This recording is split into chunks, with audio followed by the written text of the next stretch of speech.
एक बार गणेश जी ने पृथ्वी के मनुष्यों की परीक्षा लेने का विचार किया। वे अपना रूप बदलकर पृथ्वी पर भ्रमण करने लगे। उन्होंने एक बालक का रूप बना लिया। एक हाथ में एक चम्मच में दूध ले लिया और दूसरे हाथ में एक चुटकी चावल ले लिए और गली गली घूमने लगे। साथ ही साथ आवाज़ लगाते चल रहे थे, कोई मेरे लिए खीर बना दे, कोई मेरे लिए खीर बना दे।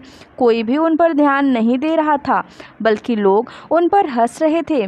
वे लगातार एक गांव के बाद दूसरे गांव इसी तरह चक्कर लगाते हुए पुकारते रहे, पर कोई खीर बनाने के लिए तैयार नहीं था। सुबह से शाम हो गई, गणेश जी लगातार घूमते रहे। एक बुढ़िया थी, शाम के वक्त अपनी झोपड़ी के बाहर बैठी हुई थी। तभी गणेश जी वहाँ से पुकारते हुए निकले, कोई मेरे लिए खीर बना दे, कोई मेरी खीर बना दे। बुढ़िया बहुत कोमल हृदय वाली स्त्री थी। उसने कहा, बेटा मैं तेरी खीर बना देती हूँ। गणेश जी ने कहा, माई अपने घर में से दूध और चावल लेने के लिए बर्तन ले आओ।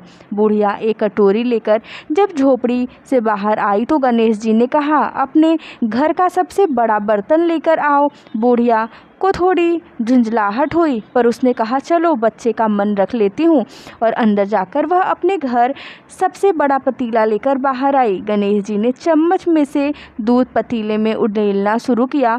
तब बुढ़िया के आश्चर्य की सीमा न रही जब उसने देखा दूध से पूरा पतीला भर गया। एक के बाद एक वह बर्तन झोपड़ी से बाहर लाती गई और उसमें गणेश जी दूध भरते चले गए। इस तरह से घर के सारे बर्तन दूध से लबालब भर गए। गणेश भगवान ने बुढ़िया से कहा, मैं स्नान करके आता हूँ, तब तक तुम खीर बना लो, मैं वापस आकर खाऊंगा। बुढ़िया ने पूछा, मैं इतनी सारी खीर का क्या करूँगी? इस पर गणपति जी बोले, सारे गांव को दावत दे दो। बुढ़िया ने बड़े प्यार से मन लगाकर खीर बनाई। खीर की भीनी भीनी मीठी मीठी खुशबू चारों दिशाओं में फैल गई। खीर बनाने के बाद वह हर घर में जाकर खीर खाने का न्योता देने लगी। लोग उस पर हंस रहे थे। बुढ़िया के घर में खाने को दाना नहीं और यह सारे गांव को खीर खाने की दावत दे रही है। लोगों को कुतूहल हुआ और खीर की खुशबू से लोग खींचे चले आए तो सारा गांव बुढ़िया के घर में इकट्ठा हो गया। जब बुढ़िया की बहू को दावत की बात मालूम हुई तब वह सबसे पहले वहां पहुंच गई। उसने खीर से भरे पतीले को जब देखा तो उसके मुंह में पानी आ गया। उसे बड़ी जोर से भूख लगी हुई थी।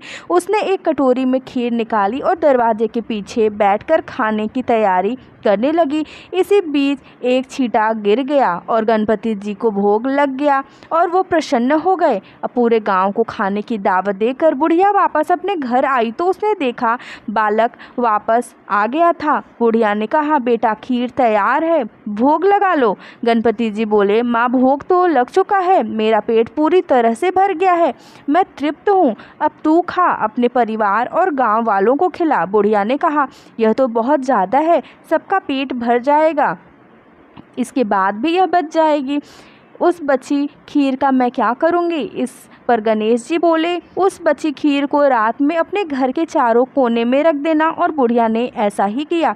जब सारा गांव जी भरकर खीर खा चुका तब भी ढेर सारी खीर बच गई। उसने उसके पात्रों को अपने घर के चारों तरफ रख दिया। सुबह उठकर उसने देखा कि पतीलों में खीर के स्थान पर हीरे जवाहरात मोती भर गए हैं और वह बहुत खुश हुई।